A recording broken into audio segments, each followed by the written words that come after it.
Hola, buenos días. ¿Están ahí? Buenos Buenos días, días. doctor. Buenos días, doctor. ¿Cómo están? Hoy día es 1 de diciembre de un año muy convulsionado, muy alterado. Nadie esperábamos tener un año como este, ¿no? Un año en que han pasado muchas cosas y hoy día es el último mes del año. Empezamos el último mes y esperemos pues que todo esto termine en buena forma. Y lo más importante es que sigan ustedes con el entusiasmo de querer seguir estudiando esta profesión tan importante y sobre todo que no pierda su interés, ¿no? Para todos sabemos pues que las clases virtuales no se pueden comparar con una clase práctica, una clase al lado del paciente, ¿no? Pero tampoco no podemos estar al margen de la situación de salud que es realmente complicada. Muchos miles de muertos ha habido en el Perú y millones en el mundo. Es una situación completamente diferente que pasa cada 100 años y que nos ha tocado vivir una experiencia que ustedes van a contar seguro a sus nietos, porque ya no se va a repetir hasta que ellos estén. Entonces es una experiencia única en el mundo. Lamentablemente, en cuanto a la formación médica, lo que yo quiero es que ustedes tratar de compatibilizar, o sea, adaptarse a la situación. Para todos es una cosa difícil no estar, y para mí, por ejemplo, que yo he estado tantos años trabajando en el hospital, ahorita yo estoy de licencia por la edad y no estoy yendo al hospital, entonces también es una cosa difícil estar casi un año, o voy a estar un año en marzo que no voy al hospital, no veo ni un paciente en el hospital, entonces es una cosa difícil, ¿no? Pero hay que seguir adelante, seguir capacitándonos, entrenándonos y sobre todo interesándonos. Cuando nosotros nos interesamos en algo, tenemos mayor posibilidad de aprendizaje. En cambio, cuando no nos interesa, lo dejamos así, que pase nomás ya. Estoy seguro que todo lo que se aprende hoy día, mañana ya te olvidaste. En cambio, cuando tú prestas su interés, generalmente eso es lo que más captas. El día de cuando inicié las prácticas, tuve problemas para entrar porque mi presentación era muy pesada y había una cosa que estaba pensando poner en cuanto a la importancia que tiene los procedimientos diagnósticos en el diagnóstico de cáncer de pulmón. El tema de hoy es tromboembolismo pulmonar e infarto pulmonar, pero quiero hacer un paréntesis para poder completar lo que estábamos hablando sobre cáncer en la práctica. El diagnóstico de cáncer, así como el diagnóstico como la tuberculosis, el diagnóstico del cáncer, de la tuberculosis, un diagnóstico bacteriológico, o sea, con examen de Becan esputo.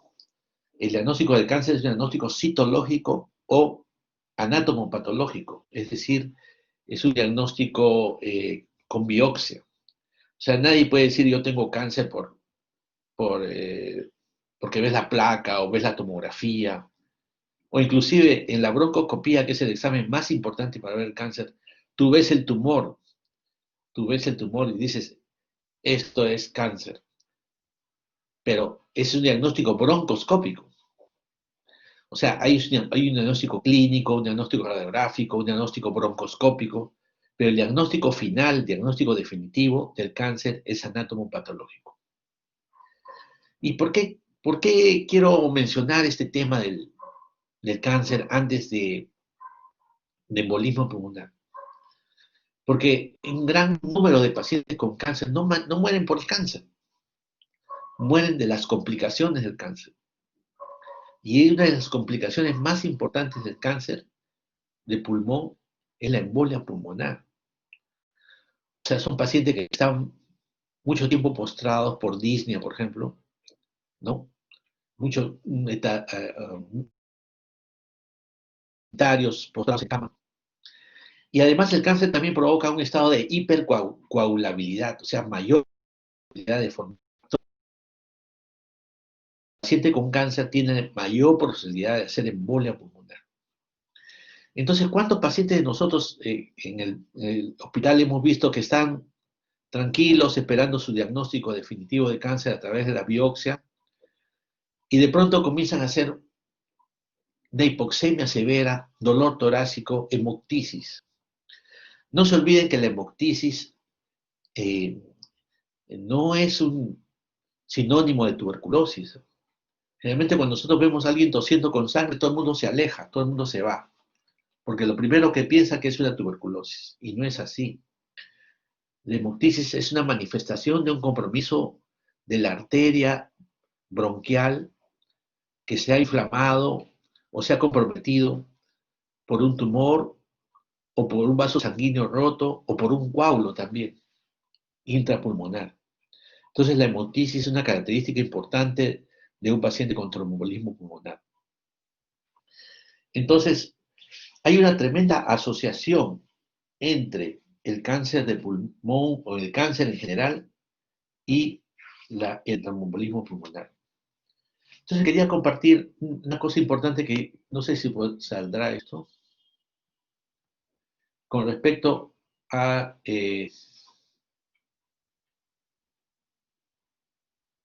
no, creo que no va a salir. No. El día de mañana lo vamos a presentar mejor.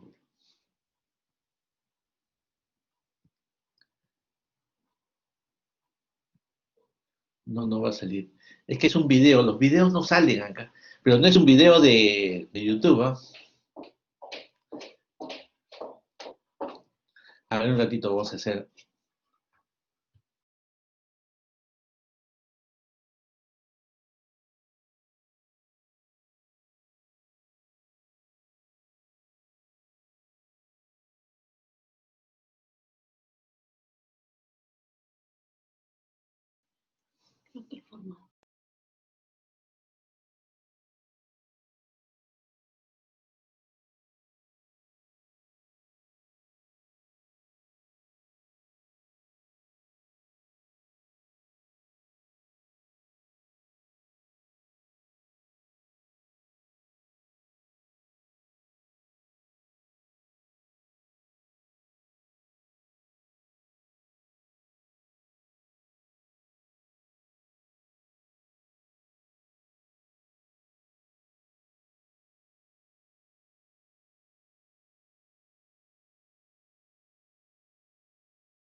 Chico, ves mi pantalla, pregunta.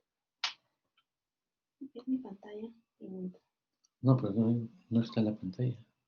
Vas a pregunta primero y minimizas todo y entras al video.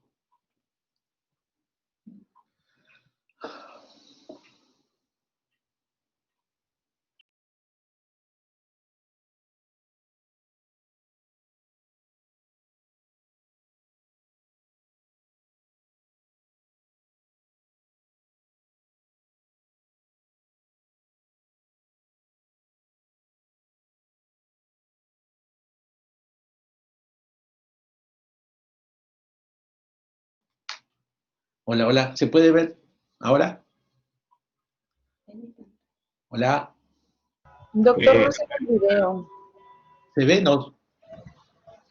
solo su Doctor, pantalla. No se ve video, se ve la pantalla. Ahora, Tampoco, doctor. Doctor, ¿podría compartir ¿se su ve? pantalla? Si es que tiene descargado el video, puede compartir la pantalla. Ya está. Ya, entra tu video.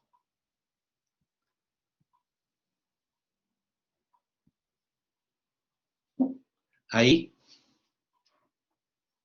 No, doctor, sigue apareciendo como si fuese un PPT. Claro, en vez de compartir el archivo, doctor, sería mejor que comparta su pantalla Ven, pasa. para que se pueda visualizar el video, creo. no, pero se ve acá ahí. No, doctor, solo como si estuviese compartiendo un PPT. Están viendo tu pantalla. Presiona el video.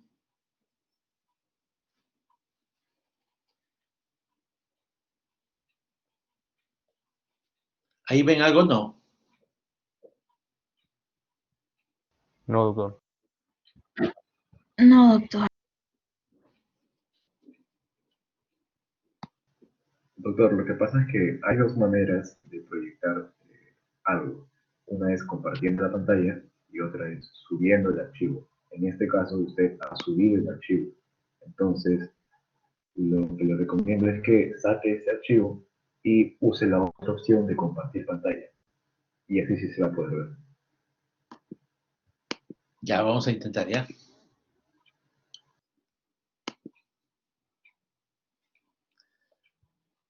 Ahí, me avisan si se vea.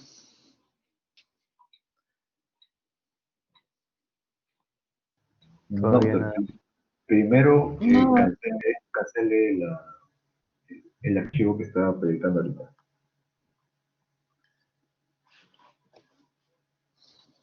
Arriba a la derecha debe haber un círculo con un cuadrado dentro.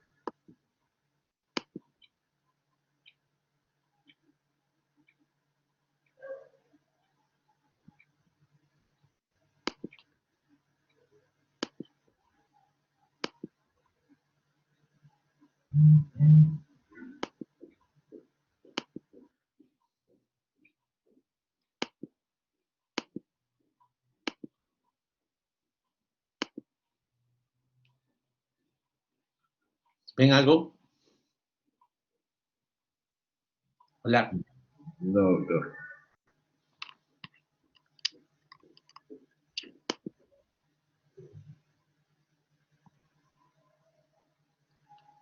Doctor, como le digo, primero tiene que cancelar lo que está compartiendo.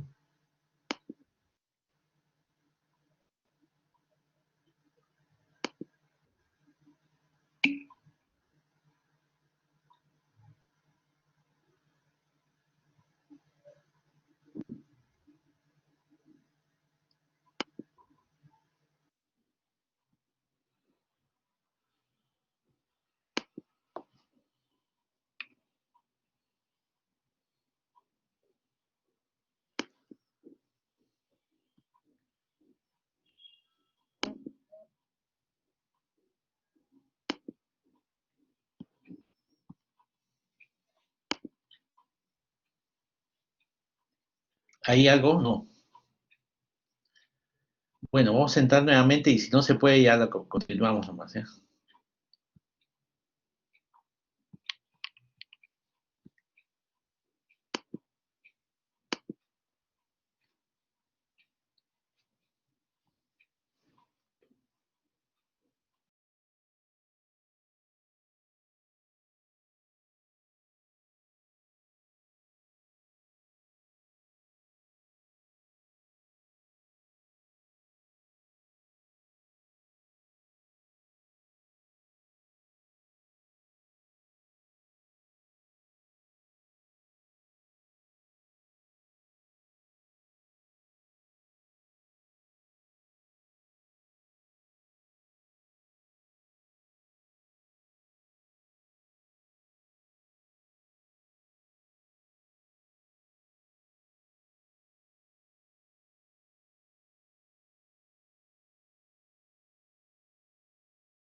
¿Ahí ven algo? No.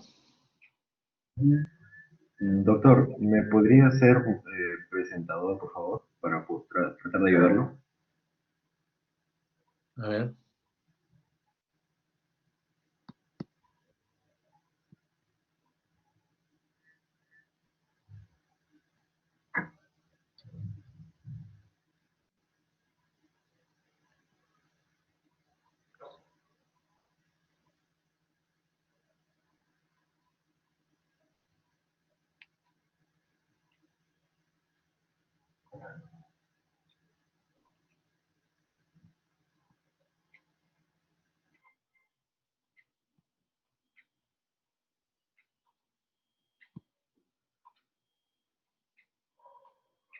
¿Listo? A ver. Ya, doctor. En la pestaña de compartir contenido hay cuatro opciones. Compartir pizarra en blanco, compartir aplicación pantalla, cámara y archivos. Sí. Eh, Dele clic en compartir aplicación pantalla. Ya. Ya, ahora, ¿usted qué explorador tiene? ¿Chrome? Sí. Ya, entonces le debe aparecer tres opciones. Toda la pantalla, ventana de la aplicación y pestaña de Chrome, ¿no es cierto? Sí, sí. Ya. Presione donde dice la imagen de toda la pantalla. Pestaña de Chrome. Toda la pantalla. Ahí. Ya. Pantalla Eh, completa. sí. Y le debe aparecer pues la imagen de la pantalla que tiene usted ahorita. Un cuadrado con la imagen de la Sí, pantalla. ¿Sí? sí, Ya, sí. ahí le dio, ¿no? Ahí le dio clic Acá. a la imagen. A la imagen.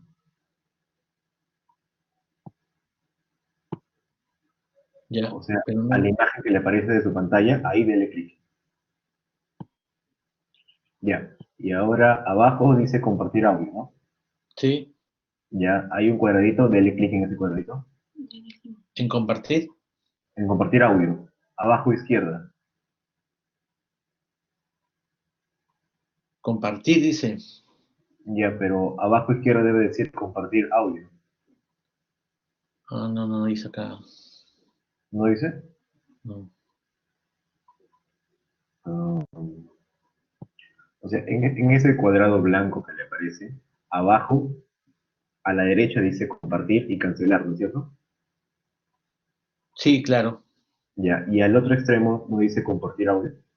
No, no, no. Ya, bueno, entonces solamente dele a compartir, ¿verdad?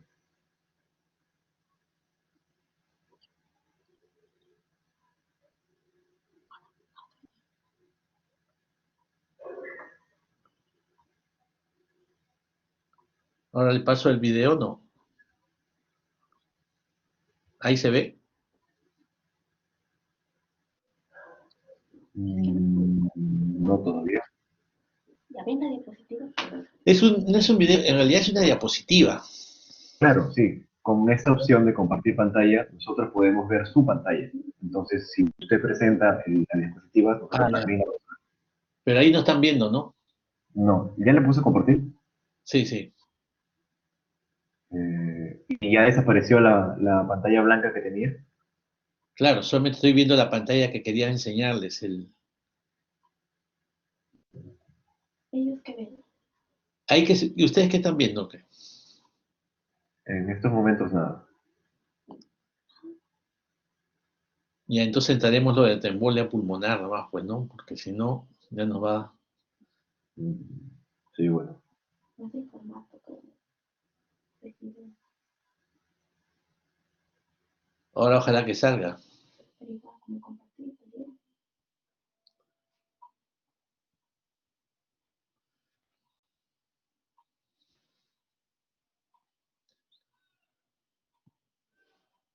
Ahora ven la pantalla. Hola. Sí, ¿no? Ya están viendo como embolia pulmonar, ¿no? Sí.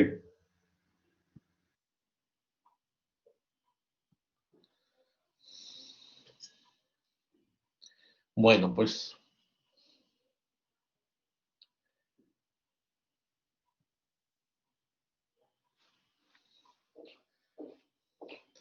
Bueno, entonces vamos a hacer un paréntesis, pero de todas maneras vamos a seguir insistiendo en este video de la embolia pulmonar, de la broncoscopía. Bueno, una de las cosas más importantes que le estaba diciendo de las complicaciones del paciente con cáncer de pulmón es lo de embolismo pulmonar. ¿Qué significa la embolia pulmonar? Significa que hay una obstrucción, ya sea parcial o completa, del árbol vascular pulmonar. O sea, lo más importante que yo quiero que ustedes entiendan en lo referente al pulmón, que el pulmón no solamente es parénquima pulmonar, o sea, tejido del pulmón, sino el pulmón también es bronquio. Por eso hay unas enfermedades del tejido pulmonar, o sea, como por ejemplo la tuberculosis, la neumonía, el cáncer, pero hay enfermedades propias del bronquio, como son el asma bronquial, el EPOC, las bronquiectasias, pero el pulmón también tiene vasos sanguíneos. Entonces es otro tipo, anatómicamente hablando, es el compromiso de la otra parte del pulmón, que son los vasos sanguíneos. Y no sé quién me dijo alguna vez que el pulmón es como una esponja. Anatómicamente parece una esponja. Cuando ustedes lo ven un pulmón directamente, y esa esponja significa que absorbe mucho. Y esa absorción se debe básicamente a que el pulmón es un tejido bien vascularizado. Cualquier lesión que uno tenga en cualquier parte del cuerpo va a viajar al pulmón a través de las venas, a través de los linfáticos, llega al pulmón. Y a su vez, de ahí van a salir las arterias, o sea, con oxigenación va a salir las arterias a diferentes partes del cuerpo. O sea, el pulmón es un órgano vital. Entonces, así como hay en el pulmón tejido pulmonar, así como hay vasos sanguíneos, en el pulmón también hay bronquios. Entonces, los vasos sanguíneos también pueden alterarse, pero no como una enfermedad propia de los vasos, que es lo que denominamos la vasculitis pulmonar, que eso vamos a ver ya el 9 de diciembre en la teoría en la tarde, sino como algo que obstruye la luz de los vasos sanguíneos y de la vena pulmonar.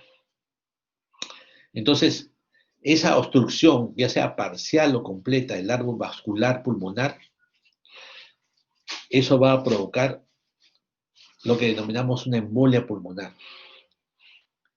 Y se llama embolia porque émbolo significa que pasa de un lado para otro. Y generalmente ese coágulo viaja de un sitio distante. El coágulo es más conocido como un trombo. Y ese sitio distante generalmente son los miembros inferiores. Entonces hay una tremenda relación entre lo que es una vascularización de los miembros inferiores y el pulmón. Por eso que justo estaba comentando como una anécdota que a todo paciente que uno hospitalizado, uno lo ve y lo evalúa todos los días, pero solamente lo ve de la parte del abdomen, el pecho y la cara, nomás porque el paciente está tapadito, está tapado con su sábana, su frazada, su cubrecama, y todos los días lo vemos. ¿Qué pasa? Que una vez pasando visita, un día se nos ocurrió levantarle su cubrecama al paciente, y vimos pues sus miembros inferiores, y había un edema, había una tumefacción, enrojecimiento, todas las manifestaciones de un problema de trombosis. Y eso, con los estudios de ecodoppler de miembros inferiores, se comprobó que el paciente tenía una trombosis venosa profunda y el paciente pudo recibir una terapia anticoagulante adecuada para poder prevenir una embolia pulmonar. En conclusión, cuando tengan ustedes un paciente respiratorio, no solamente le van a examinar el pulmón, sino, o van a examinar el tórax, si no tienen que ver cómo están los dedos, si hay hipocratismo digital, si hay cianosis, ¿no? No solamente tiene que ver el ritmo respiratorio pulmonar. El día de ayer, por ejemplo, estaba viendo un paciente de Trujillo, me llamaron por una vía Zoom, una consulta vía Zoom, y el paciente tenía signos de insuficiencia respiratoria, pero no tenía el saturador de oxígeno. Entonces le dije al paciente que se levantara toda la ropa, saque toda la ropa y que me enfoque a través de la pantalla, que me enfoque el tórax y el abdomen. Y se veía claramente que el paciente tenía signos disnea, polimnia, ¿no? Taquipnia, tiraje intercostal, que algo que no se podía poder evaluar con el paciente con la ropa completa, ¿no? Entonces, a pesar que el paciente no tenía su saturador de oxígeno, yo le dije que el paciente tenía que ir de inmediato, en ese momento, al hospital por emergencia. Y el día de hoy me llaman y me dicen de que el paciente no solamente estuvo en emergencia, sino ahorita ya está pasando a cuidados intensivos por un cuadro de COVID, ¿no? Entonces, el COVID está vigente, por si acaso, ¿ah? No se vayan a descuidar. Y generalmente así empezó. Empezó por aumentar los casos en la zona de Loreto, después vinieron las zonas del norte y después comenzó a llegar a Lima. Entonces, no se olviden la importancia de mirar, observar, evaluar bien, no solamente las manos, las extremidades superiores, el tórax, el abdomen, para ver cómo está el ritmo respiratorio, sino también tienen que evaluar cómo están los miembros inferiores. O sea, cuando hay edemas, sobre todo cuando son edemas asimétricos, o sea, mayor en un lado que en otro, cuando son edemas y el paciente no tiene un problema de insuficiencia cardíaca o hipoglucemia que le provoque un edema generalizado, o sea, un edema localizado en miembros inferiores, entonces no se olviden de que esto puede ser un inicio de una trombosis de miembros inferiores y puede provocar una embolia pulmonar. Entonces, hay que tener mucho cuidado con respecto a esta enfermedad. Entonces, les había dicho que para que exista una embolia pulmonar tiene que haber una triada de cosas. Este coágulo o fragmento que se provoca en los miembros inferiores y que va a llegar posteriormente al pulmón, no se forma así de por sí. Tiene que haber un estado de hipercoagulabilidad del paciente. Tiene que haber una triada definitivamente de cosas para que se provoque esta enfermedad. Entonces, y esa va a depender básicamente del estado del vaso sanguíneo, de los factores que pueden provocar que la sangre se forme en un coágulo, factores. Y esos factores pueden ser factores externos, factores internos, factores propios del cuerpo. Y, lógicamente, la posibilidad o sea, factores condicionantes como, o sea, posoperados, embarazos, cirugías y el cáncer mismo, que son estados de hipercoagulabilidad, que hacen que exista una predisposición a que se formen estos fragmentos de coágulo. Otra cosa que quería hablar de coágulos, no solamente puede provocar fragmentos extraños, dice acá. ¿Qué significa? Que no necesariamente tiene que ser un coágulo. Puede ser, ustedes han escuchado la embolia grasa, o sea, puede haber grasa, o también puede haber líquido amniótico. Entonces, cualquier fragmento extraño que digamos que esté dentro del vaso sanguíneo puede provocar una embolia pulmonar, ¿no? A través de la circulación venosa que regresa al pulmón y que llega a la arteria pulmonar. La arteria pulmonar, lógicamente, es una arteria que tiene sangre venosa, ¿ya? En el pulmón y se aloja a través del corazón en la arteria pulmonar. Entonces, sí, mire cómo es el viaje desde los miembros inferiores, cavidades derechas del pulmón y a través de la circulación pulmonar. Otra cosa importantísima, miren, los vasos en miembros inferiores son vasos amplios, grandes. Miren, y como este pequeño coágulo acá no obstruye completamente el vaso. Entonces, viaja, sigue viajando, viajando. Y en la arteria pulmonar, ¿cuál es la característica? Que los vasos son pequeñísimos. Y un mínimo trombo puede provocar una obstrucción completa del, de la arteria pulmonar. Y cuando hay una obstrucción completa, ¿qué pasa con el tejido? O sea, ya no hay circulación. Entonces es lo que se provoca, lo que se conoce como el infarto pulmonar. ¿Ya? Entonces el infarto pulmonar es una consecuencia de la obstrucción completa, una obstrucción completa de la arteria pulmonar, en sus diferentes formas, en sus diferentes etapas, en su diferente recorrido. Puede llegar por acá, puede llegar por aquí, puede llegar por aquí. Entonces, hay que te digo, una distribución de acuerdo al vaso afectado.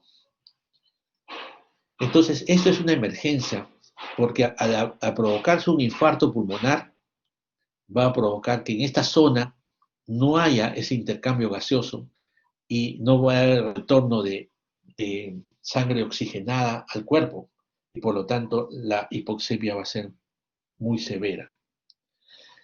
Y también hay una característica importante, que hay un dolor, y el dolor generalmente es un dolor pleurítico, porque hay una forma de derrames pleurales. Los pacientes con tromboembolismo pulmonar se caracterizan porque tienen también un derrame pleural. Entonces, hay que tener mucho cuidado. Y el dolor torácico es un dolor tipo pleurítico. Es un dolor torácico, pero tipo pleurítico.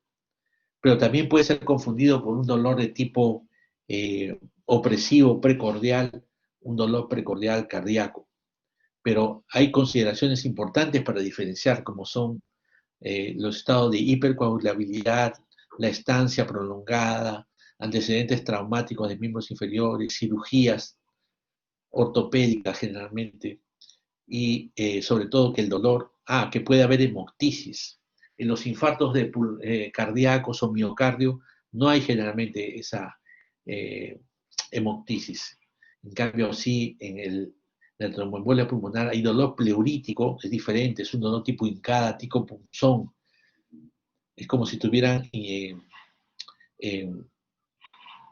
como atravesándole un cuchillo al pulmón. Es el dolor tipo pleurítico, que aumenta con la tos, aumenta con el estornudo. Entonces es un dolor pleurítico característico de una embolia pulmonar. Lógicamente con otras cosas diagnósticas que podemos hacer. Entonces eso es en cuanto a la embolia pulmonar. Es la manifestación más grave de la enfermedad tromboembólica venosa y es una causa significativa de mortalidad.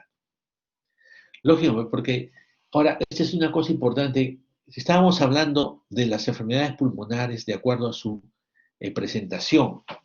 Por ejemplo, teníamos enfermedades agudas y enfermedades crónicas. Y esta es una forma muy importante de una enfermedad aguda, porque el paciente clínicamente estable comienza a presentar de un momento a otro dolor torácico, una disnea severa, una hipoxemia severa, comienza a presentar hemoptisis de un momento a otro. Entonces, ¿cuántas veces hemos visto en un paciente hospitalizado que tiene todavía, no tiene diagnóstico de cáncer, tiene la sospecha de cáncer de pulmón? Está esperando estudios y de pronto comienza a hacer una disnea severa y fallece el paciente. ¿De qué falleció?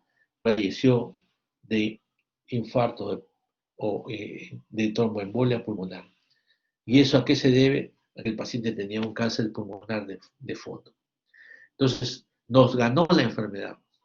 ¿Y por qué nos ganó la enfermedad? Porque no pensamos en él. No pensamos. Porque esta enfermedad puede ser prevenible y tratable. Prevenible. O sea, haciendo una buena historia clínica. A veces, como nosotros en neumología, ya les hemos dicho que hay cinco síntomas importantes: el dolor, la disnea, la hemoptisis, el esputo, ¿no? Y la tos es importante. Entonces estos 5 síntomas no significa que solamente vamos a ver los 5 síntomas. Tenemos que ver si hay pérdida de peso, tenemos que ver sus antecedentes ocupacionales, sus antecedentes pulmonares previos. Y cuando evaluamos a un paciente en neumología no significa que le vamos a ver solamente el pulmón. Tenemos que examinar un estudio completo y eso incluye definitivamente el estudio de miembros inferiores, evaluación de los miembros inferiores. Entonces, hay que tener muy importante porque a veces esto puede provocar la muerte.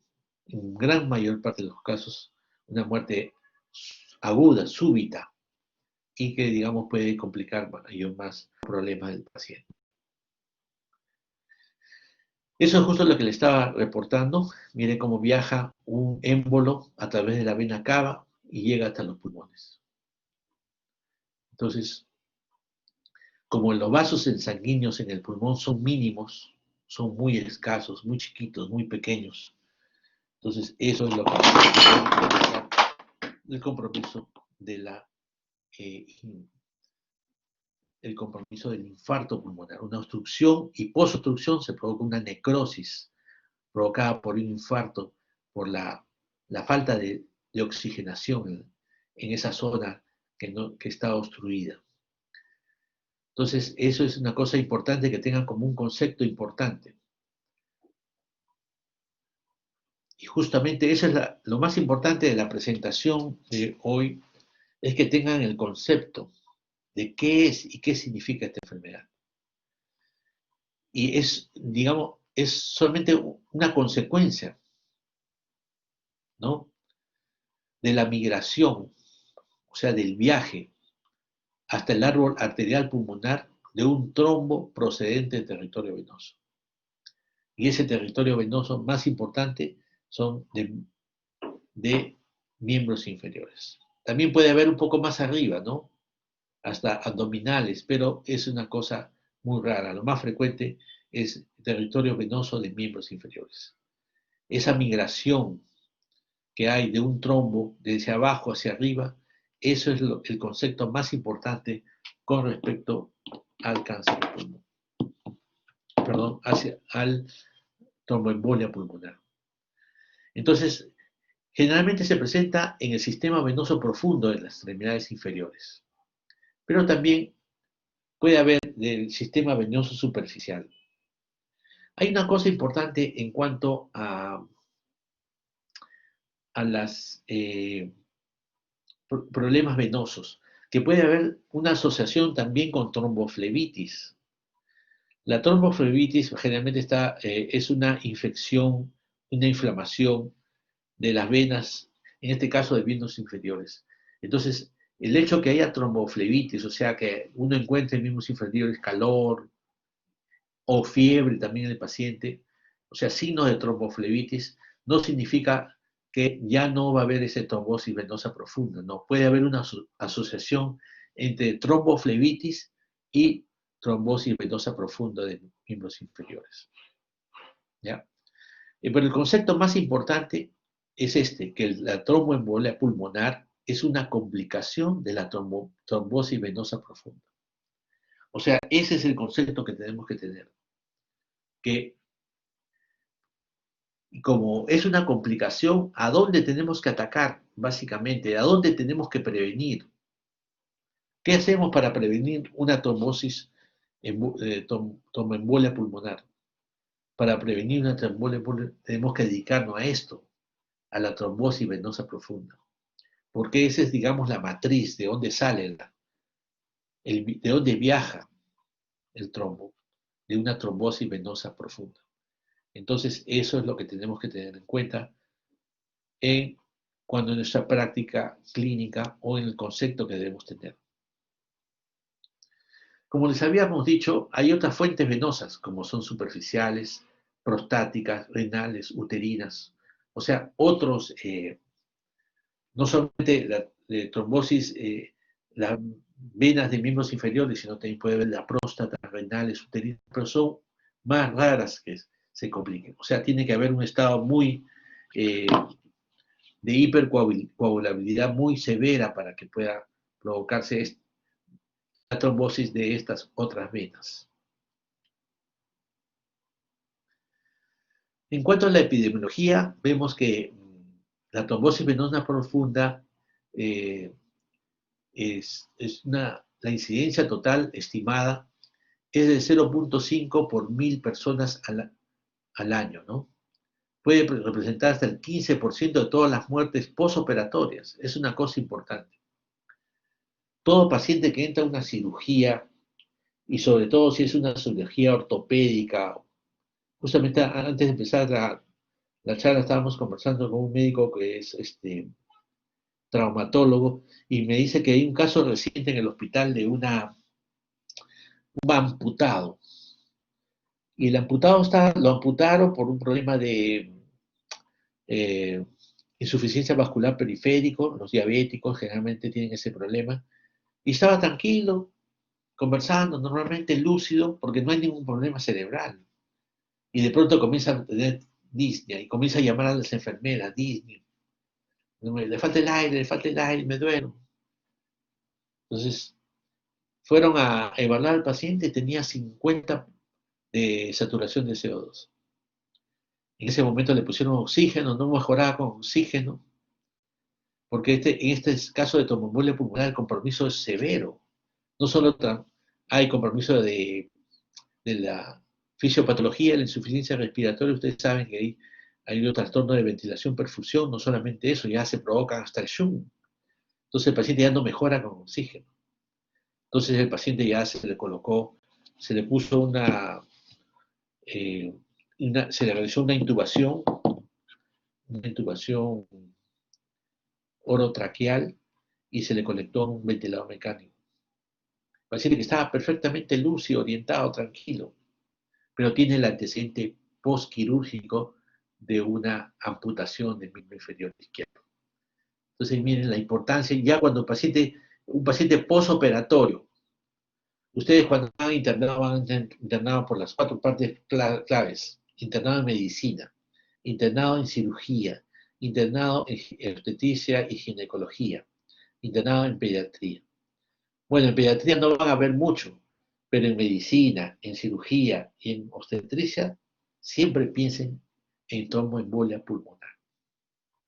¿Por qué? Porque es la causa más frecuente de muerte después de una cirugía electiva. Y es la causa más frecuente de muerte materna. Porque generalmente el antecedente de embarazo es una cosa importantísima. Y no solamente muerte materna, sino muerte del neonato. Entonces, ese es todo un drama. Que embolia pulmonar en una embarazada. Entonces hay que tener mucho cuidado. Lógicamente la mortalidad, como todas las enfermedades, es mayor en comorbilidades subyacentes. O sea, mayor mortalidad en el paciente con cáncer, en los pacientes diabéticos, en los pacientes cirróticos, tiene mayor mortalidad frente a una embolia pulmonar. Por eso que cuando hay gente que le encanta que lo operen de esto, lo operen acá, lo operen del apéndice, lo operen de la vesícula, que lo operen de todo. Y hay quienes, la conversación del té, el té de tías, ese a mí me han operado de la oreja, de por aquí, de por allá. El que tiene más operaciones gana. Ese es un concepto antiguo, ya que toda operación es un riesgo tremendo, ¿no? Uno tiene que operarse en el momento de que sea muy necesario. Toda operación es un riesgo. Hay que tener mucho cuidado. Así que no se dejen operar así nomás. Entonces, por el riesgo de embolia pulmonar. Entonces, no se olviden que para que ver una embolia pulmonar tiene que ver estas tres cosas. Todas estas tres cosas juegan. La estasis venosa, ¿no? O sea que no hay una adecuada circulación de la sangre venosa. Una lesión endotelial, ¿no? Sí. Con respecto a la cirugía plástica, no tanto. En cuanto a las cirugías plásticas, no. Generalmente cuando hay cirugía de miembros inferiores.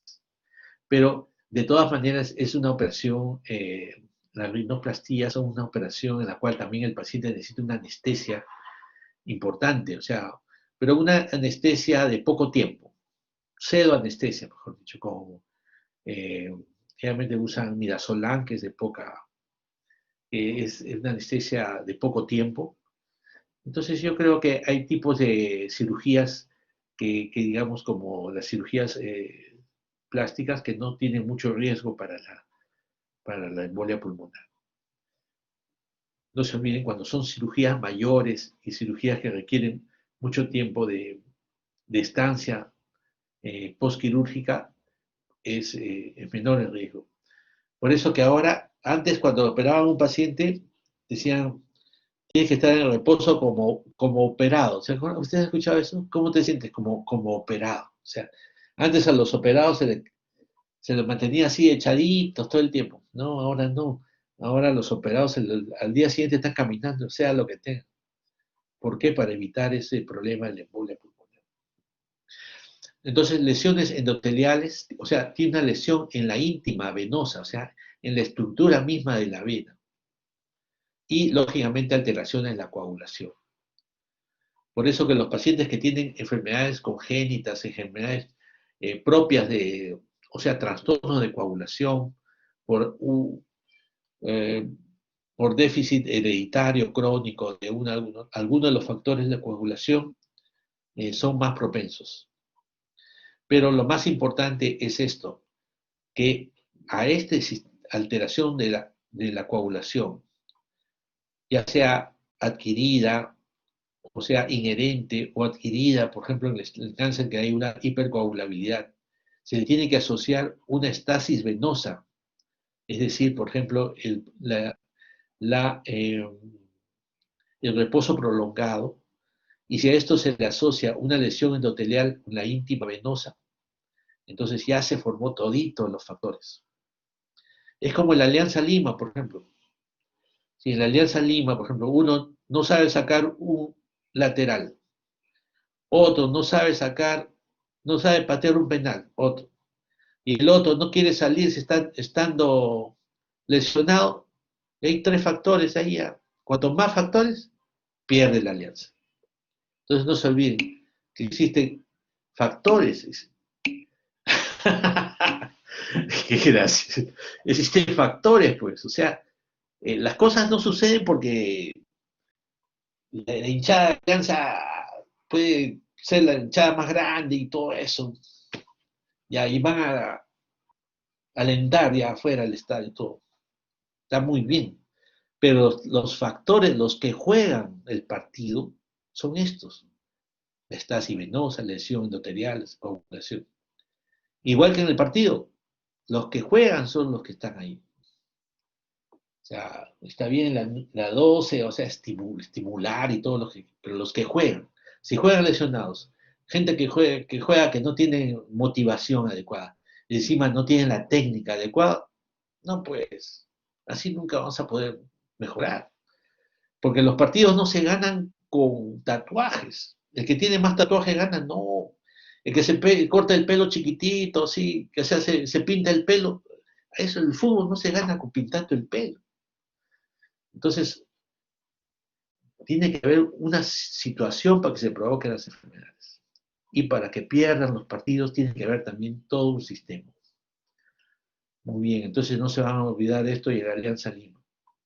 Entonces, las venas venosas, no se olviden siempre evaluar de pie de preferencia al paciente, o en pacientes de caso hospitalizado, siempre evaluar cómo están sus miembros inferiores, tocar.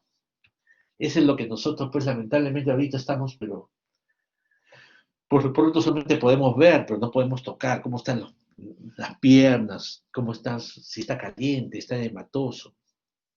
Mira cómo, mira cómo es un flujo sanguíneo normal y en la trombosis venosa profunda mira cómo existen obstáculos en la movilización.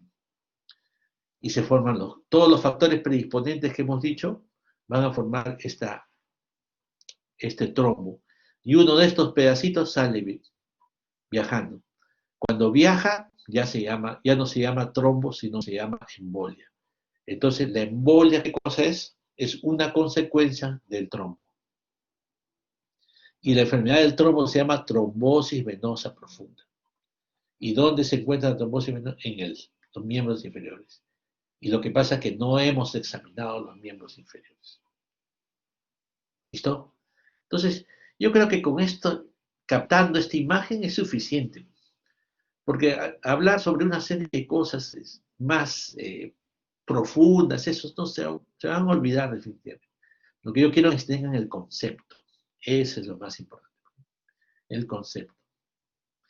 Entonces, ya vamos a analizar ahora los 3 factores. Primero, ¿por qué se forma esta estasis venosa? Por el reposo. Ahora, por ejemplo, ustedes que están en la cuarentena van a estar echados en cama, tienen que salir a correr, a hacer bicicleta, ¿ya? No vayan a estar todo el tiempo, si no se van a aumentar de peso, igual que yo, que he aumentado de como 5 kilos. Entonces tengan mucho cuidado, ¿ya? Reposo en cama, demasiado reposo, va a haber una estasis venosa. Entonces, esto va a estar asociado a una trombosis venosa profunda. ¿Ya? Entonces, tenemos que incidir en medidas para restituir el flujo venoso de miembros inferiores, ayudan a disminuir la trombosis venosa profunda. O sea, la movilización del paciente, quizás tener las piernas levantadas. Antiguamente, todo paciente se le ponían vendaje de miembros inferiores, pero eso se ha visto que no es no ayuda mucho. Pero, digamos, puede ser medidas profilácticas. Pero todo lo que esté indicado a que haya un flujo venoso adecuado, que no exista esta estasis venosa, está orientado a descartar esta primera opción de la trombosis, la estasis venosa. Segunda opción, ¿cómo es que se provoca esa injuria en la pared venosa? ¿Cómo se altera la vena? ¿Por qué? Porque ha habido un trauma o una cirugía ortopédica. O sea, cuando uno corta, cuando, por ejemplo, hay una operación de una fractura de fémur, de tibia, uno tiene que cortar y llegar hacia el hueso. Entonces, para llegar hacia el hueso, lógicamente tiene que cortar los vasos y después coagular los vasos, ¿no? Hay un electrocauterio, yo me acuerdo que estaba ya en cirugía y nosotros hacemos, no ponen siempre de ayudantes. Entonces, lo que nosotros hacíamos es coagular con electrocauterio. No sé cómo, eso será pues hace 20 años, pero no sé si ahora seguiré usando lo mismo. Es como algo que tú quemas, quemas los vasitos. ¿Ya? Entonces ya estás traumando los vasos. Sitios en trauma o cirugía. Lógicamente, cuando hay trauma, lógicamente es como una contusión, accidentes de tránsito, todo ese tipo de traumas, eso va a afectar los vasos, ¿ya? Entonces, una injuria en la pared venosa. O sea, todo paciente que sea operado, traumatizado, tiene un alto riesgo de ser una injuria en la pared venosa. Entonces, puede hacer una trombosis venosa profunda, y si eso está asociado a lo anterior, o sea, a la estasis venosa, ya tienen 2 factores. Y un último y tercer factor son las alteraciones de la coagulación, ¿no? Entonces, hay pacientes que tienen alteraciones del factor 5, por ejemplo, o tienen deficiencia de antihistolamina 3. Esas son condiciones, digamos, inherentes, propias de la coagulación, alteración inherente o propia de la coagulación. Pero hay alteraciones adquiridas, como son las enfermedades neoplásicas y las enfermedades autoinmunes. No se olviden ese grupo de enfermedades importantísimas como son el lupus eritematoso sistémico, la artritis reumatoide, la esclerodermia. Son enfermedades de tejido conectivo. Nosotros llamamos conectivopatías. Estas enfermedades, lógicamente, se alteran, existen alteraciones en la coagulación y propias de la enfermedad, adquiridas, ¿no? Promueven la trombosis venosa clínica, ¿no?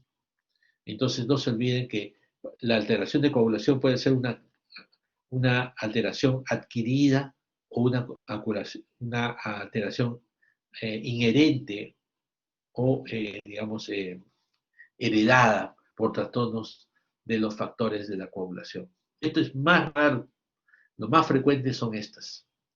Pero si esta coagulación provocada por una serie de enfermedades la asociamos con estasis venosa, la asociamos con trauma de las venas, ya es un fijo que el paciente va a tener esta enfermedad. Entonces quiero marcarles solamente algunas de los factores de riesgo, las situaciones más frecuentes que pueden cumplir con estos tres factores que hemos hablado. Cirugías mayores. Las cirugías estéticas generalmente son cirugías menores, entonces no hay mucho factor de riesgo. Pero cirugías mayores como la abdominal y la pélvica definitivamente son factores de riesgo. La inmovilización, las hospitalizaciones, los vuelos largos. Yo ahora estando en esta pandemia, yo llegué con justo el último día, el 15 de marzo, llegué a las 12 de la noche antes que cierren el aeropuerto, porque estaba en España. Y los vuelos largos de 12 horas definitivamente era todo un trauma. ¿Y qué hago yo? Muy consciente de eso, porque esta clase ya la he hecho anteriormente, me paro, camino, voy al baño varias veces, aunque no necesite, pero solamente como ejercicio, levanto las piernas, toda una situación. Y uno termina con las piernas hinchadas. Por eso yo me saco los zapatos, existe en los viajes largos, hay toda un estudio, lógicamente hay quienes viajan y no saben esto, pues, ¿cuántos? Casi me quedo. No, de hecho que ya tenía dónde quedarme, ¿eh? Yo fui a hacer un curso en Barcelona, pero yo pensaba quedarme más tiempo todavía. Pero tuve que venir volando porque ya se cerraba todo.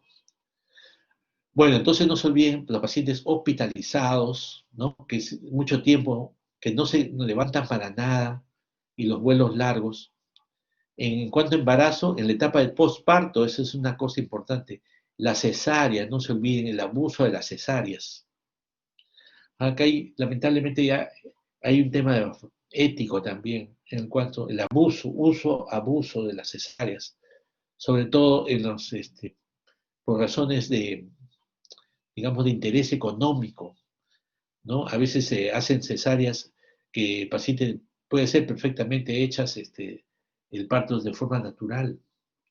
O muchas personas quieren que le hagan cesárea la propia paciente desea que le hagan cesárea cuando deben entender que lo más importante, el parto natural, lo más importante para la paciente y para el niño. Los estados de preeclampsia, cuando los embarazos no son controlados adecuadamente, entonces la preeclampsia no es diagnosticada o tratada adecuadamente. Entonces no se olviden esta etapa importantísima porque la mortalidad es importante en este tipo de pacientes. No se olviden el cáncer, sobre todo abdominal, pélvico y las metástasis. Pacientes cardiovasculares por la insuficiencia cardíaca congestiva provoca que el paciente tenga edema de miembros inferiores, circulación colateral, uso de oxígeno, postración. Componentes que tienen estrógeno. Y acá hay una cosa importante que son los anticonceptivos orales.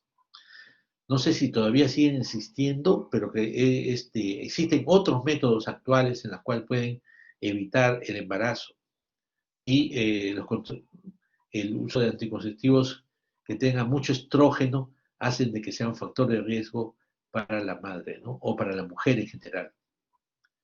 Entonces, otros factores que son la obesidad, pacientes renales realmente complicado, sobre todo en hemodiálisis, y la discapacidad neurológica. Entonces, no se olviden este gran grupo importante de pacientes y frecuente de pacientes que tienen alto riesgo de cumplir esos 3 factores que van a presentarse para una trombosis venosa profunda. En cuanto a cirugía, tenemos la prótesis. Generalmente son pacientes mayores. Los pacientes mayores que tienen fractura de cadera, fractura de rodilla, ¿no? Cirugía visceral mayor. O sea, por ejemplo, cirugía de vaso, de hígado, ¿no? O cuando las cirugías de cáncer, por ejemplo, en el cáncer abdominal, quieren hacer algún tipo de cirugía, son cirugías generalmente amplias, traumáticas, de mucho tiempo de duración de la cirugía. ¿Ves? Mayor de 30 minutos en pacientes mayores de 40 años. O sea, no se olviden las cirugías cuando, si es menor, ok. Si es cirugía de poco tiempo de duración, ok. Entonces, no se olviden que el tiempo de duración sí tiene implicancia en la embolia pulmonar. Otra cosa importante, la anestesia general, lógicamente. O sea, si uno desea que uno lo opere, mejor, anestesia epidural, poco tiempo de duración de la cirugía y de preferencia una cirugía no tan invasiva. Entonces, ustedes cuando evalúen a un paciente, cuando hagan una rotación de evaluación preoperatoria, ustedes tienen que ver qué riesgo va a tener el paciente, qué complicación puede tener de embolia pulmonar. A nosotros nos llaman generalmente para hacer el riesgo quirúrgico preoperatorio de un paciente que va a ser sometido a cualquier cirugía. Entonces nos llaman para evaluar al paciente. Y nosotros vemos la historia del paciente y nosotros vemos la placa, los antecedentes del paciente, todo. Ya todo está bien, placas, saturación de oxígeno buena, clínicamente el paciente está estable, pero no sabemos que si en el postoperatorio va a ser una embolia pulmonar. Entonces tenemos que ver ya si lo van a operar fractura de cadera y rodilla, o el paciente es mayor de 40 años, y el paciente se lo van a operar con anestesia general, entonces ponemos paciente alto riesgo de complicaciones postquirúrgicas, 2 puntos, riesgo de tromboembolia pulmonar. Plan, tratamiento con la enoxiparina profiláctica. La enoxiparina es una heparina de bajo peso molecular, es decir, un anticoagulante que se puede dar en forma profiláctica en los pacientes que tienen alto riesgo. Y peor aún si este paciente es diabético, si es obeso, si está mucho tiempo en cama, porque las fracturas de cadera a veces en el hospital están ahí tiempo. No los operan ni a la semana, a los 15 días, pueden estar un mes ahí sin entrar a sala de operaciones. Y el fracturado de cadera no puede caminar. Entonces, nuestra indicación es la utilización de la enoxiparina profiláctica. ¿Se dan cuenta por qué este tema está incluido ahora en neumología? O sea, es una práctica diaria que nosotros hagamos una evaluación preoperatoria.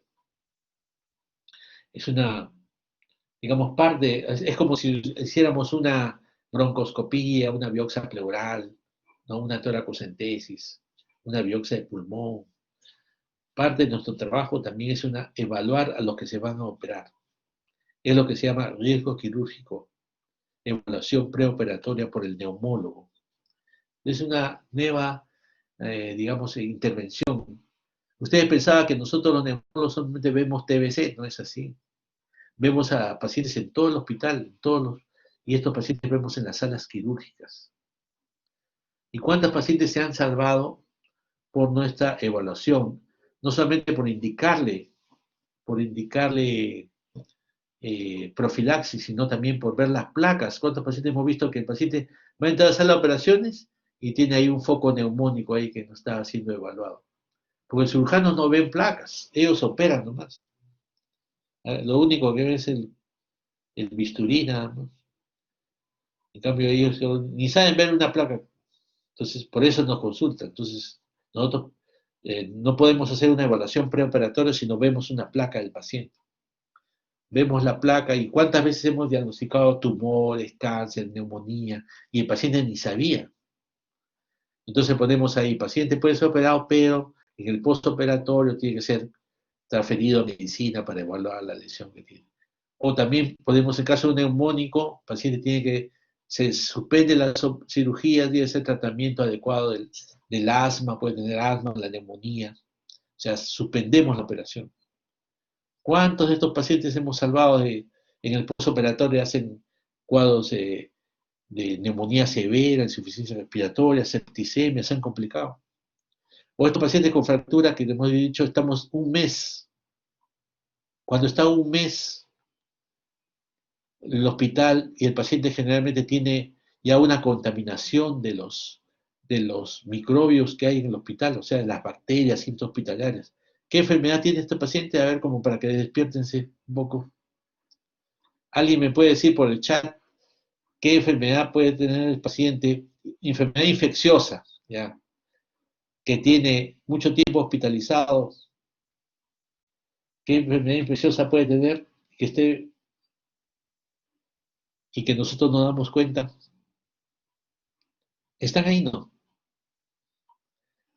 A ver, ¿qué dice? El chat. Nada. ¿Hay alguien que se manifiesta por el chat? No.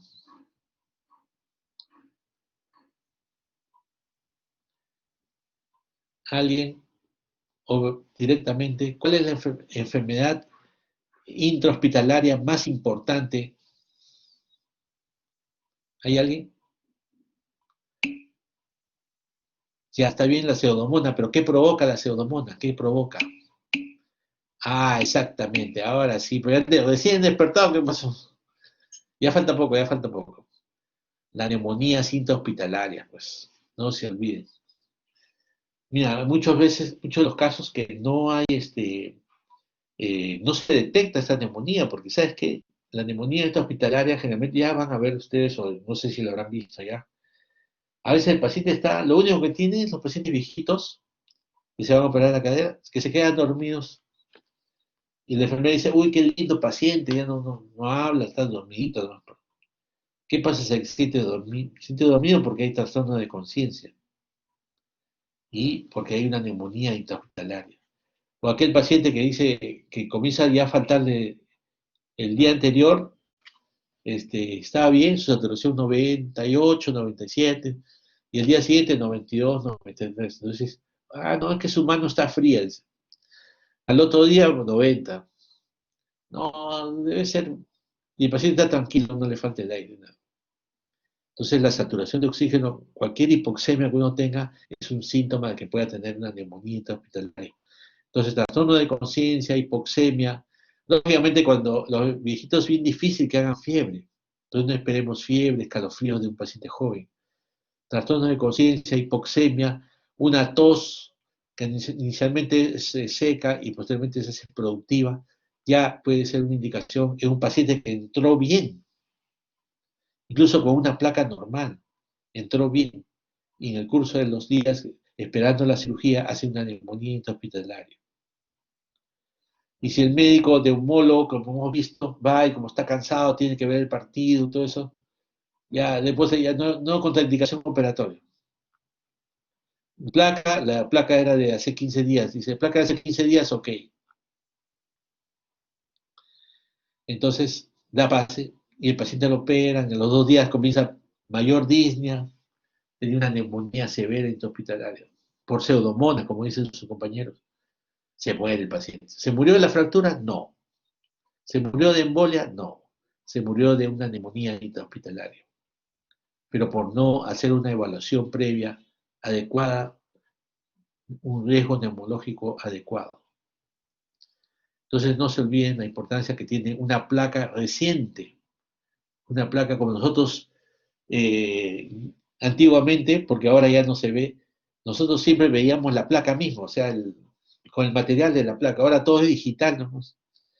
Por ejemplo, yo tenía esa idea de decir, no puedo ver a un paciente si no veo una placa así fresca, mojadita, nosotros decíamos mojadita. ¿Por qué? Porque cuando se revelan las placas sale mojadito. O sea, si no vemos una placa de hoy, es diferente. Una placa de hace una semana puede ser diferente cuando un paciente está hospitalizado. Entonces, no se olviden la importancia de placas recientes. Generalmente el paciente sí me dice, doctor, quiero pasar una consulta, ¿tienen su placa? Sí, ¿de cuándo? Del mes pasado. No, ya tiene que ser actual. ¿Ya? Entonces, no se olviden los traumatismos de pelvis, de fémur, de tibia, o también cerebrales o medulares que provocan, digamos, trastorno de conciencia y provocan inmovilización. Entonces, ¿cómo diagnosticar una trombosis venosa profunda? Primero, por alto índice de sospecha, o sea, clínicamente sospechoso. Pero si nosotros clínicamente también examinamos al paciente, lo vemos al paciente, vamos a ver que hay una inflamación en la pared, hay un dolor local, enrojecimiento, aumento de la temperatura local. ¿Ya? Entonces tenemos un aumento, un edema de las zonas de los miembros inferiores. Entonces no se olviden de examinar clínicamente a través del interrogatorio, a través del alto índice de sospecha y también evaluar el miembro inferior.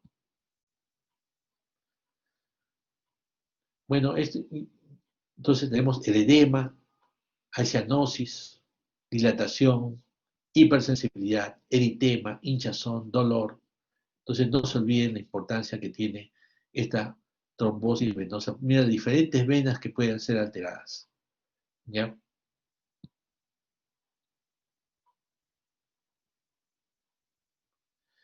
Lógicamente que ahora no todo, pues, es la clínica, el interrogatorio, la historia clínica, el examen físico, ¿no? Tenemos que ayudarnos a procedimientos diagnósticos. Y estos son, por ejemplo, lo que están descritos, ¿no? Pero generalmente no hacemos esto. Pletismografía de impedancia, venografía con contraste, ultrasonografía. No lo hacemos casi. Somos más concretos, ¿no? Y en general hacemos esto de acá. Ante una sospecha clínica, tenemos que hacer una exploración complementaria, una placa de tórax, un electrocardiograma y una gasometría. Pero una de las cosas importantes en cuanto a embolia pulmonar, esto es en cuanto a embolia pulmonar, es el estudio del dímero D. Pero lastimosamente el dímero D tiene un valor predictivo positivo muy bajo. O sea, puede haber otras situaciones que pueden provocar que se haga positivo el dímero D. Por eso, una de las más importantes es la angiotem, o sea, una tomografía de los vasos sanguíneos del pulmón. Y aquí nos va a ayudar directamente a lo que es hallar el trombo venoso en la arteria pulmonar. Pero antes del angiotem, lo más importante es la ecografía venosa de los miembros inferiores, el ecodoppler.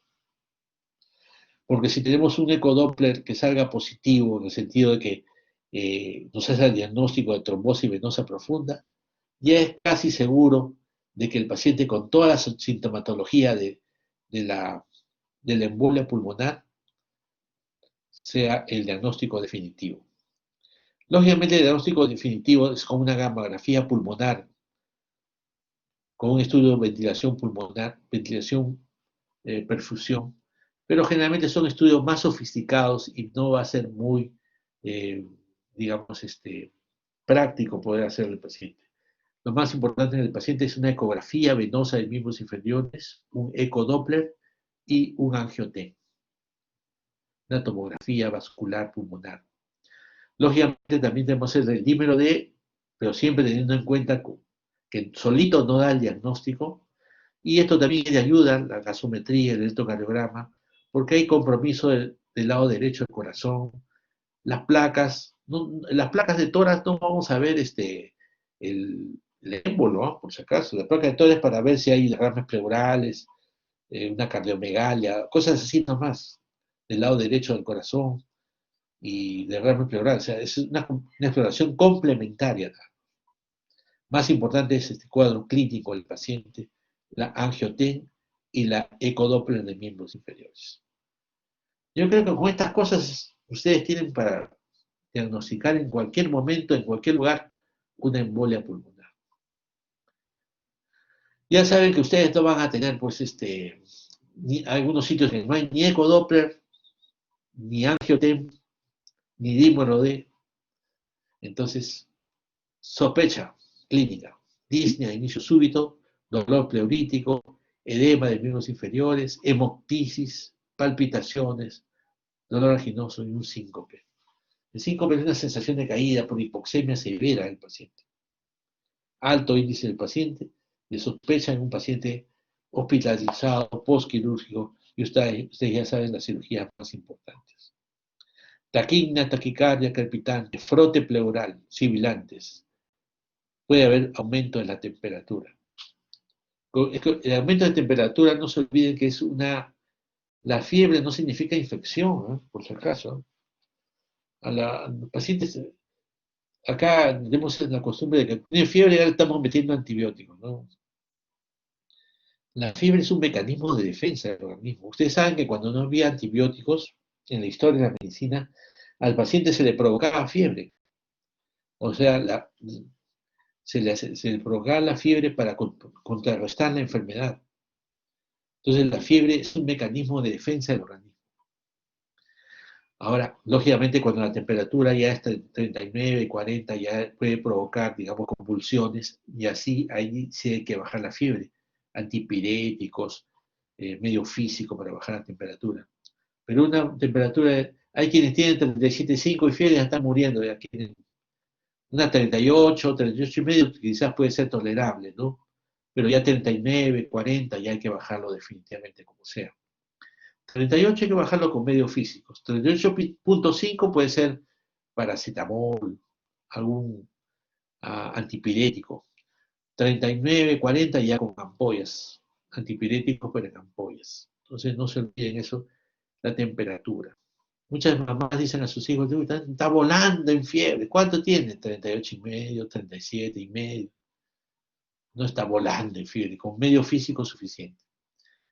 Entonces no se olviden, la fiebre es una cosa importante, es un mecanismo de defensa frente a una agresión. El paciente reacciona. Ustedes han escuchado ese término que dice fiebre tumoral. Cuando el paciente con cáncer de pulmón también puede tener fiebres, fiebre. Y leucocitosis. Otro gran problema en nuestro medio es que los leucocitos somos hemograma dependientes. A todos les pedimos hemograma. Y si el hemograma sale más de 10.000 leucocitos, ya le están bombardeando de antibióticos. Entonces olviden que el hemograma también hay en el cáncer, una reacción leucemoide, una leucocitosis de 20.000, 30.000. Y es por un problema tumoral. Entonces, esa es la fiebre tumoral y una reacción leucemoide, se llama, que se presenta en el cáncer de pulmón. Entonces, infarto pulmonar y hemoptisis, dolor pleurítico, signos locales de roce o frote pleural. No se olvide que hay compromiso pleural en la embolia pulmonar. Disnea aguda, colapso pobre reserva cardiorrespiratoria, colapso circulatorio, hipotensión, pérdida de conciencia. Entonces, no se olviden de todo esto en los pacientes que tienen hay un colapso circulatorio, lógicamente que hay un coágulo que altera toda la circulación a nivel central, una cosa seria, y alto índice de sospecha de una tromboembolia pulmonar aguda. En el electrocardiograma, bueno, también es opcional, ¿no? Ya sabemos que va a haber taquicardia sinusal, signo de sobrecarga derecha, la onda T está invertida, bloqueo de rama derecha las de His. Entonces no se olviden que un electrocardiograma también te puede orientar sobre todo la sobrecarga derecha del corazón. Ustedes han pasado por cardio, deben ver que como estas gustan para abajo, signo de sobrecarga derecha en el electrocardiograma. Entonces tengan mucho cuidado, siempre evaluar en lo posible el corazón, de estos pacientes con signos de taquicardia, ¿ya? Puede ser cuando hay compromiso de, digamos, un infarto en miocardio, hay que ver, son cosas completamente diferentes, pero el manejo es completamente diferente.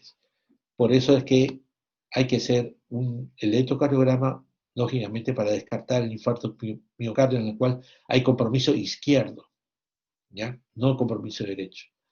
Entonces, no va a diferenciar. Y también hay signos de isquemia que ustedes ya deben conocer, que han pasado por cardio, signos de isquemia, y que va a dar el diagnóstico de infarto miocardio. Entonces nos va a dar muchas satisfacciones también. Pero sí, en este caso los pacientes tienen antecedentes cardíacos, y acá tienen antecedentes quirúrgicos, antecedentes traumáticos, ¿no? Antecedentes de estancia prolongada. Placa de tórax, no solamente de derrame pleural, como había dicho, sino también una telectasia, una opacidad en base derecha, mi diafragma está aumentado, y de alteraciones cardiovasculares como les había manifestado. O sea, la placa de tórax es como una, ¿qué te puedo decir? No es diagnóstica, pero te puede provocar, algunos datos te puede dar. No se olviden que puede ser normal, completamente normal también, ¿eh? Una placa de tórax normal en tromboembolia pulmonar.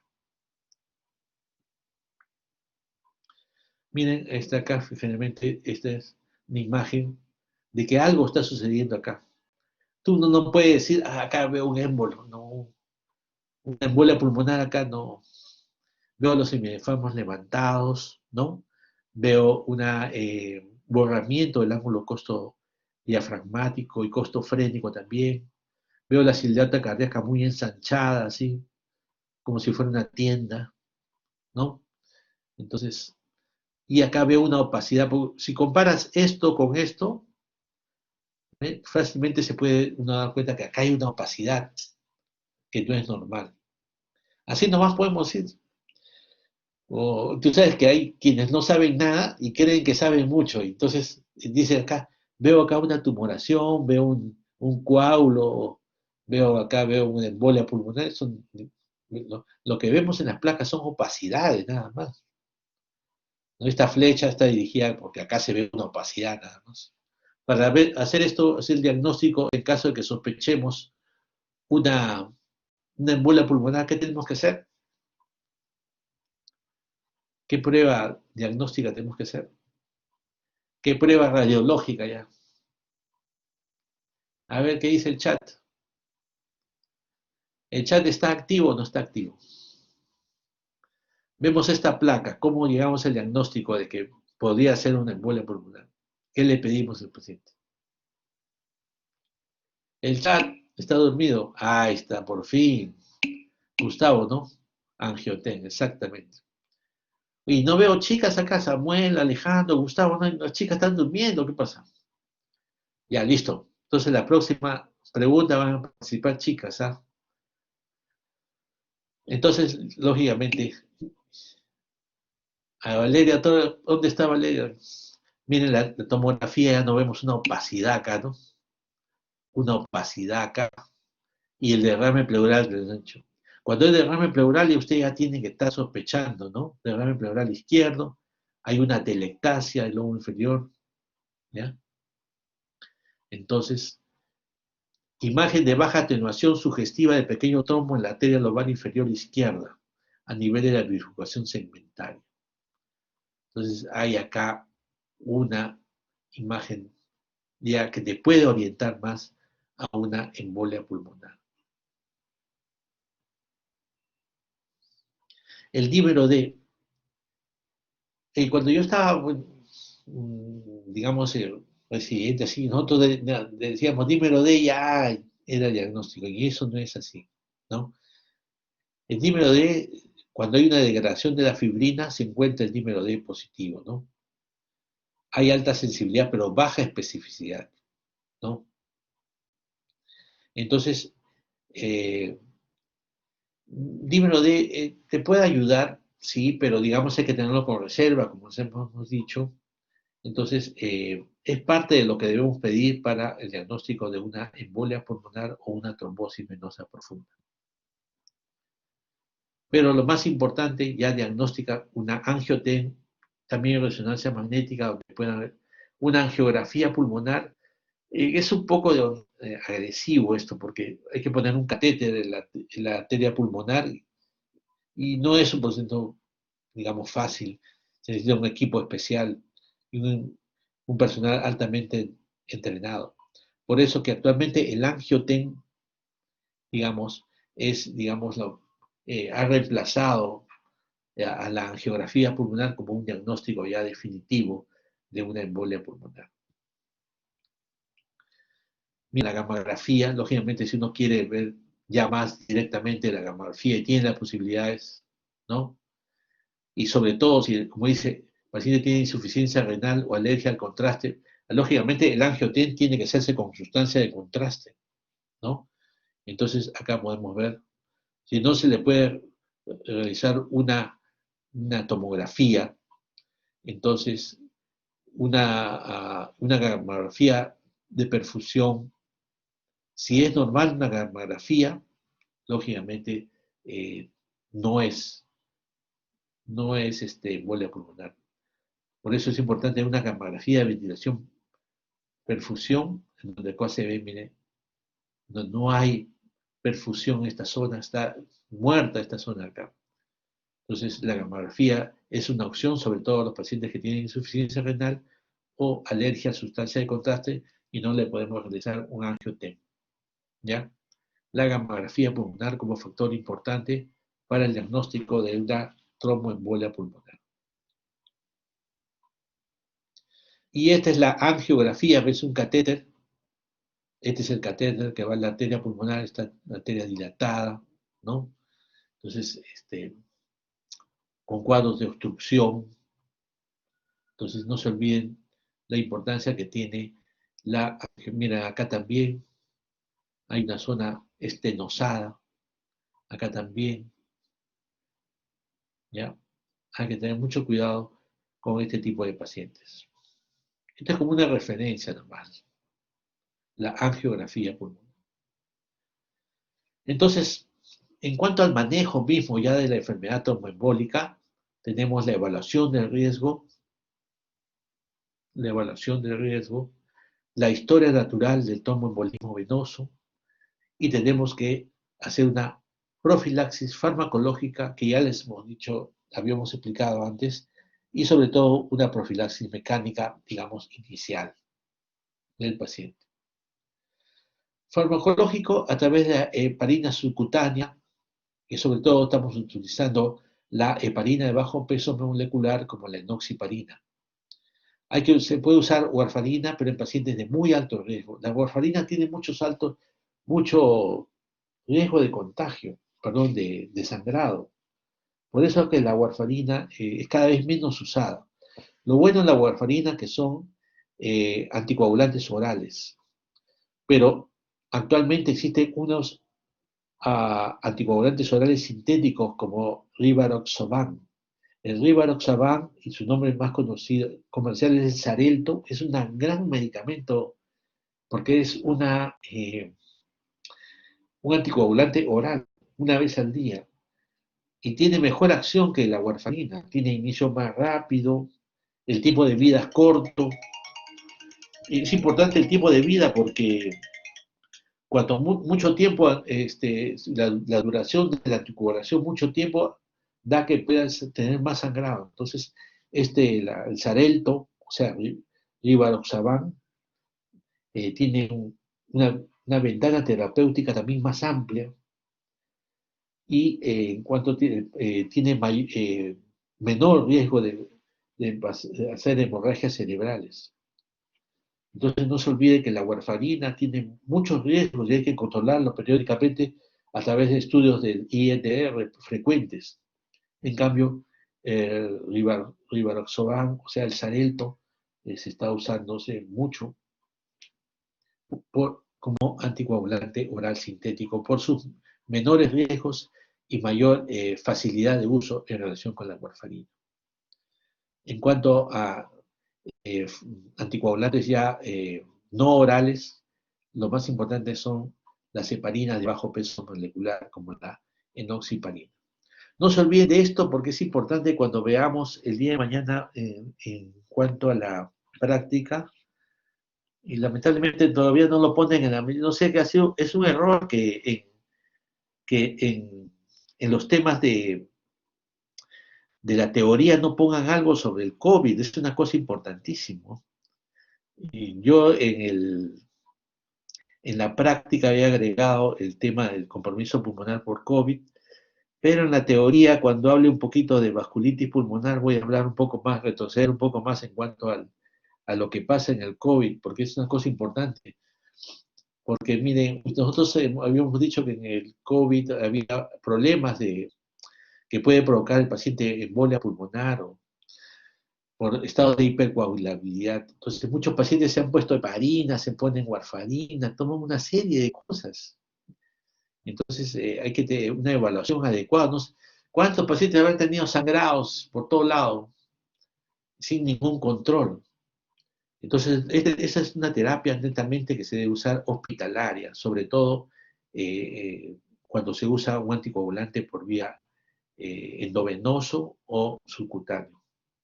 Y cuando es por vía oral, lógicamente por control médico.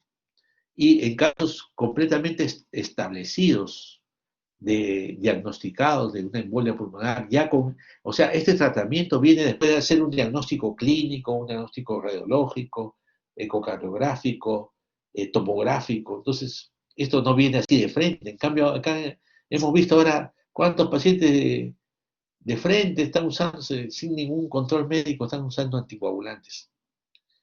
Los anticoagulantes son buenos, pero en el momento adecuado del COVID, bajo la supervisión médica adecuada, ¿no? A la dosis adecuada. Entonces, esa es una cosa completamente diferente. ¿Ya? Entonces, los anticoagulantes son buenos, pero tienen efectos secundarios, como son el sangrado intracraneal, que es una cosa severa. Estaba pensando si a Maradona le ha pasado una de estas cosas. Entonces, porque la muerte de Maradona tampoco no está bien esclarecida. Lo que está esclarecido es que la Argentina está hecho un Colombo, como dicen ellos. Como un país tan adelantado, tan avanzado, con muchos rasgos europeos, a través de los años está en una etapa de crisis que no puede salir. Es una cosa increíble. Hemos visto un velorio que está en un desorden total, todo un drama. De ese punto de vista, Perú ha mejorado muchísimo.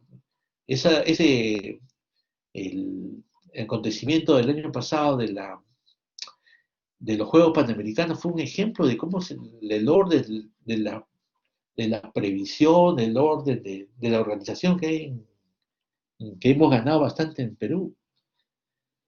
Y las cosas se tienen que ser bien ordenadas, bien planificadas, la planificación, el presupuesto, todo. Pero realmente lo que hemos visto en Argentina prácticamente es lamentable. Bueno, ahora que campeón en la U también va a mejorar las cosas. Quienes son hinchas de la Alianza me hagan matar. Bueno, profilaxis mecánica, vendaje compresivo, compresión secuencial. O sea, hay cosas mecánicas, ¿ya? El filtro de vena cava es un procedimiento quirúrgico en el cual se pone un filtro en la vena cava antes que llegue la circulación al pulmón. Perdón, el émbolo antes que llegue al pulmón. Es como una malla de pescadores, que uno pone una malla y el coágulo, ¡pum!, se queda en la malla y ya no llega al pulmón. O sea, eso generalmente los pacientes que tienen embolia pulmonar recurrente, o sea, crónicamente. Hay pacientes que tienen una embolia, después a los 2 años tienen otra embolia, y así sucesivamente. Entonces, los filtros es una cosa, un tratamiento quirúrgico, en la cual se pone un filtro en vena cava inferior y hace que no viaje, el émbolo no llegue al pulmón. Es una cuestión mecánica, ¿no? Pero quirúrgica. En cuanto, ya vamos a terminar, en cuanto al tratamiento, prevenir y minimizar.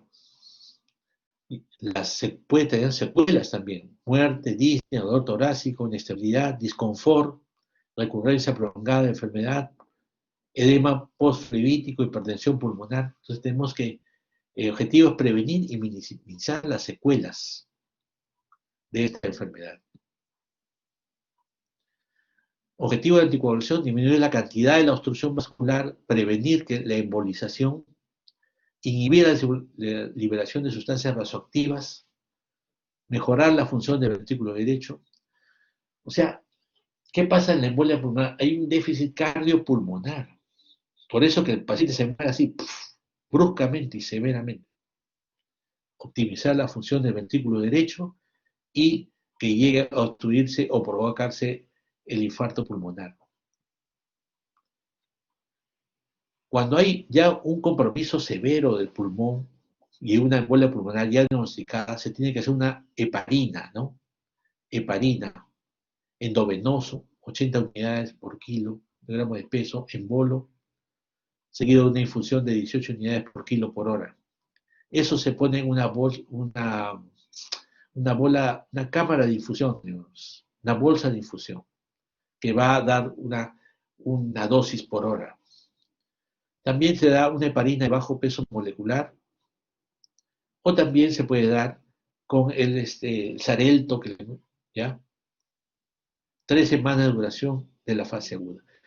En realidad, se inicia en la fase práctica se inicia con una heparina, si es que no tenemos heparina de bajo peso molecular, y se continúa con una heparina oral, como es de preferencia rivaroxaban, o sea, el Xarelto, o la warfarina. El tratamiento en total es de 3 meses. O sea, esto es solamente la base inicial, nada más. Pero en realidad se mantiene anticoagulado el paciente un tiempo de 3 meses, con los controles adecuados, básicamente, para evitar las complicaciones. Y la aplicación más importante es la hemorragia.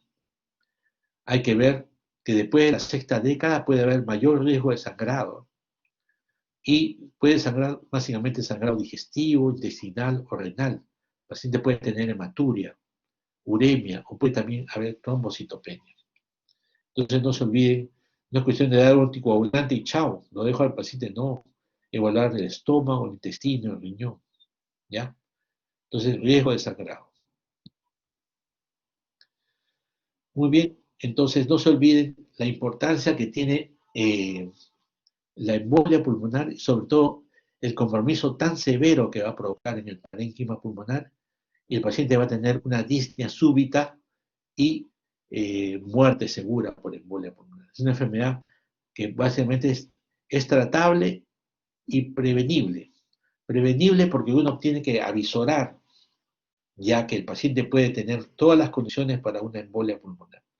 Y tratable porque si lo tratamos un diagnóstico temprano, un tratamiento temprano, va a hacer que el paciente salga de la enfermedad. Porque existen mecanismos para que salga el paciente. Existen anticoagulantes endovenosos, anticoagulantes orales, que el paciente, y el apoyo de oxígeno, porque esta es una hipoxemia severa, el apoyo de oxígeno, ventilación mecánica. Felizmente que ya las camas UCI han aumentado, ya el paciente con embolia pulmonar, sea COVID o no tenga COVID, ya puede ser manejado en una unidad de cuidados intensivos. Eso es lo que nos ha hecho el COVID. El COVID nos ha hecho mejorar nuestra infraestructura, que estaba pero pésima. Y muy bien decía, una de las cosas buenas que la escuché hablar a Vizcarra, lo que no me ha gustado de Vizcarra es que va a postular al Parlamento, pero salvando ese tema, unas cosas buenas que dijo Vizcarra fue que al principio de la pandemia,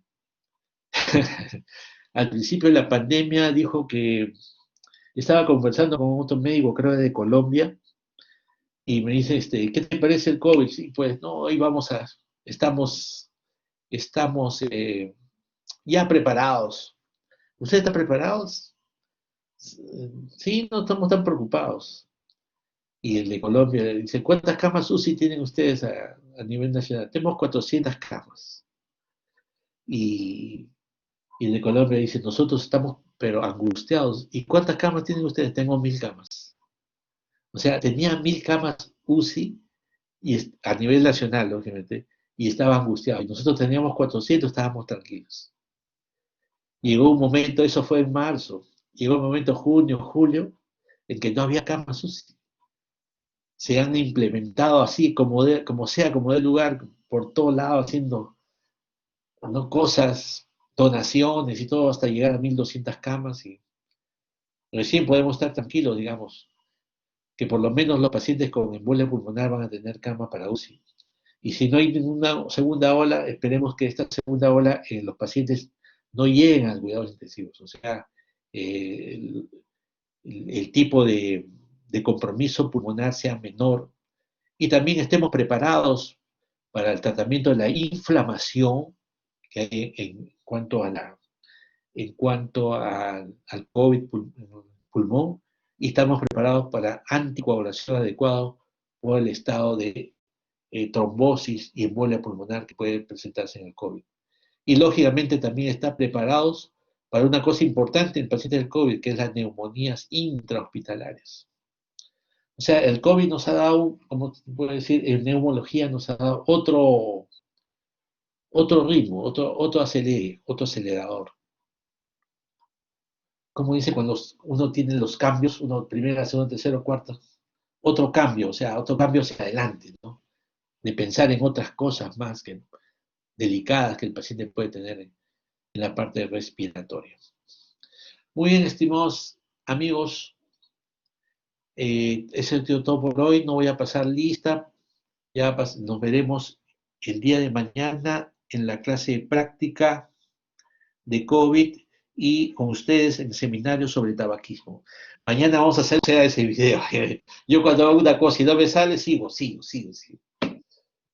Lo mismo tienen que hacer ustedes, los muchachos, con las chicas, pues si no les aceptan a la primera, tienen que ser a la segunda, si no a la tercera, si no a la... Ok, listo. Muy bien, espero que tengan una buena tarde, almuercen porque ya viene su clase teórica. Antes de eso, y si hay alguna pregunta, ya sea por el chat o directamente. ¿Alguna pregunta? Doctor, Sí, disculpe. dígame. Gustavo. Sí, doctor. Hay un tiempo en el cual uno debe reaccionar. Por ejemplo, en un infarto agudo del miocardio se le debe tomar entre los 10 minutos un EKG y dentro de las 2 horas una operación, ¿no? Pero hay un tiempo límite o referencial para realizar una acción aquí en tromboembolismo. No, el electrocardiograma generalmente, así como hay riesgo cardiológico, así como hay riesgo neumológico, hay también riesgo cardiológico. Entonces, todo paciente prequirúrgico le hacen un EKG previo, ¿no? Cuando hay sospecha de embolia pulmonar, el EKG digamos, es una cosa opcional, o sea, no es una cosa inmediata que tenemos que hacer. Lo más importante que hay que hacer cuando hay una sospecha de cáncer de pulmón es, tenemos que hacer el ecodoppler de miembros inferiores y el angioten. Eso es, digamos, la clave, digamos. Antes que nada, antes que dímero D, antes que EKG, antes que placa simple, ¿no? De frente, ecodoppler de miembros inferiores y angioten. Y en caso de